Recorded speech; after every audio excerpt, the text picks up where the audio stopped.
السلام علیکم دوستو، آج میں آپ کے لیے لے کے آئی ہوں ایک خوفناک اور سچی کہانی جس کا عنوان ہے سرجانی ٹاؤن کا جناتی روڈ۔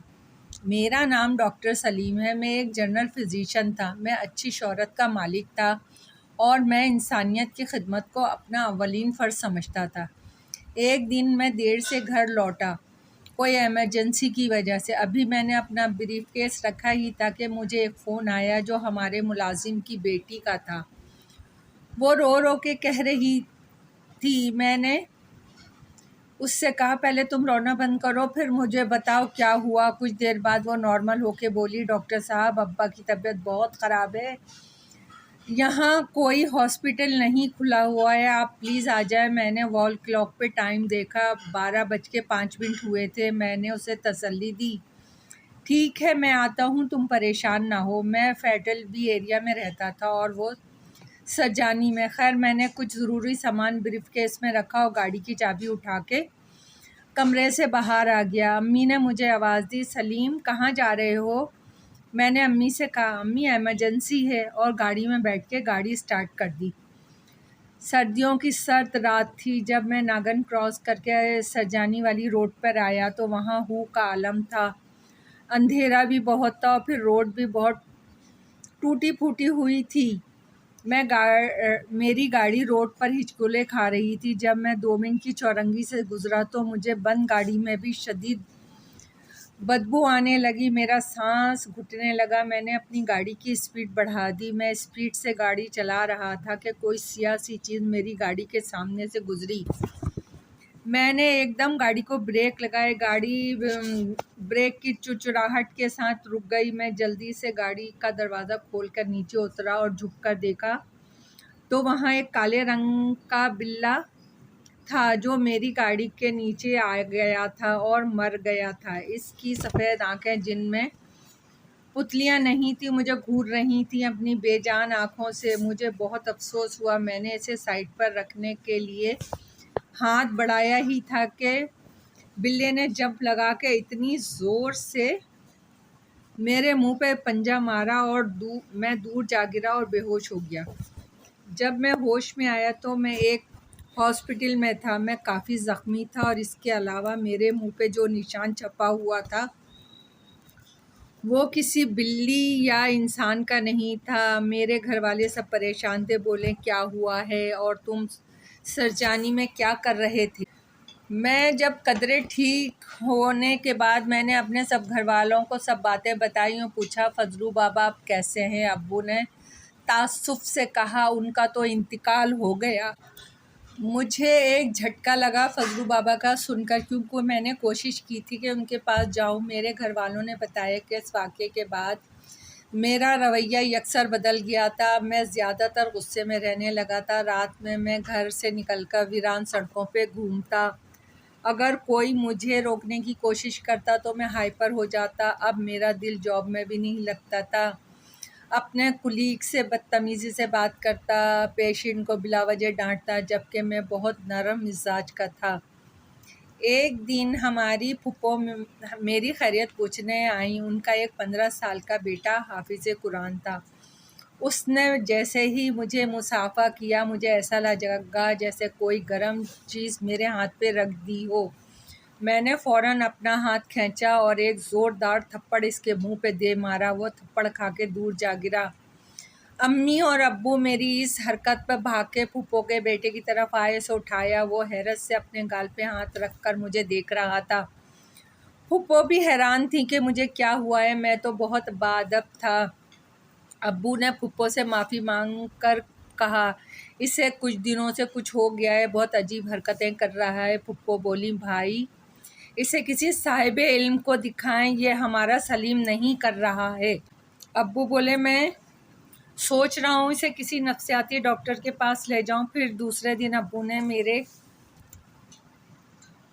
شہر کے سب سے اچھے نفسیاتی ڈاکٹر سے ٹائم لیا اور مجھے لے کر گئے۔ انہوں نے دیکھ کر کہا، ڈاکٹر صاحب تھکن کی وجہ سے اسٹریس میں ہیں، کچھ دوائیں لکھ رہا ہوں، آپ ان کو کھلا دیں۔ ابو نے کافی دنوں تک میرا علاج کروایا مگر مجھے افاقہ ہونے کے بجائے نقصان ہی ہو رہا تھا۔ میں